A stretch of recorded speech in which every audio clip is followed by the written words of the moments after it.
Did you know that most of our communication is actually nonverbal? And according to lifesize.com, it says that 70 to 93% of it is actually nonverbal. And according to John Spacey at simplicable.com, he says it's our body language, it's our facial expressions, eye contact, even the way we communicate time is nonverbal communicated. Time is something we all deal with too. It's a universal self-evident concept according to ScienceDaily.com. Something that I value. Do you value it? And if you do, like, do you show others that you value their time? At work, I do. What I do is I'm a hairstylist. I make sure that I keep people on task. I get people in and out, especially right now with COVID. I also make sure I pay my bills on time because it's hard to do hair when you don't have any electricity or water.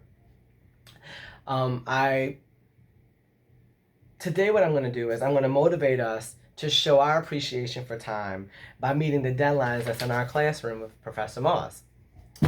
One problem that could hinder us from showing our appreciation to our teacher is that we turn in work late. According to our society, we're a monochronic society.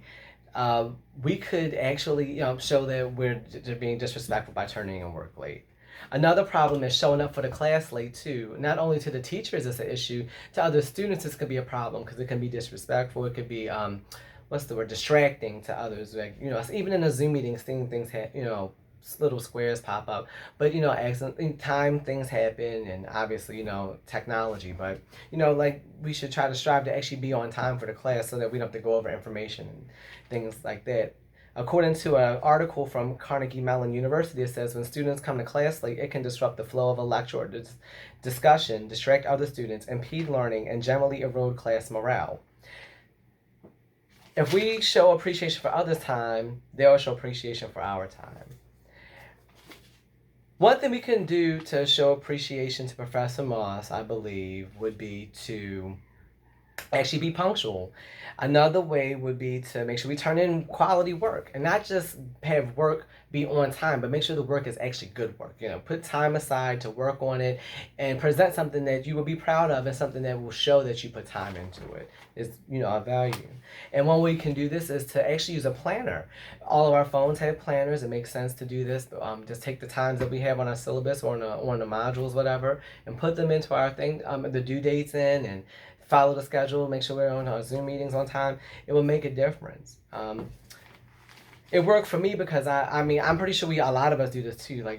We are able to make sure we turn our work in on time, and I haven't been late for a class either, This is evident too when Professor Moss was like, well, oh my goodness, 11:55 turned in all the work. This is the first time this ever happened. And, I'm pretty sure we like the reaction, even in us doing that.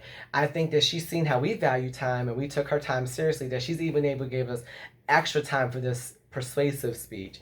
Respect, and I really appreciate the extra time. I'm pretty sure we all do. So let's just do this. Let's think about this. Let's imagine if we do these steps and we don't do these things, right? We use a planner. We can make sure that if we have an issue in a class, we don't understand something, we can approach the teacher. We won't have a problem with actually talking to her with having that hanging over our head that we're a tardy student.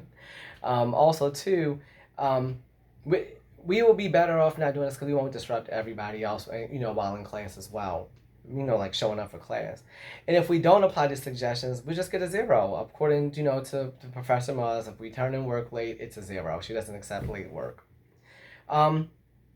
I like the way the class text put it. It was like, if your approach to time is different from another that you're interacting with, your behavior could be viewed as inappropriate and put strain on your relationship. And we don't want strain on our relationship with our professor. That's going to get us to pass.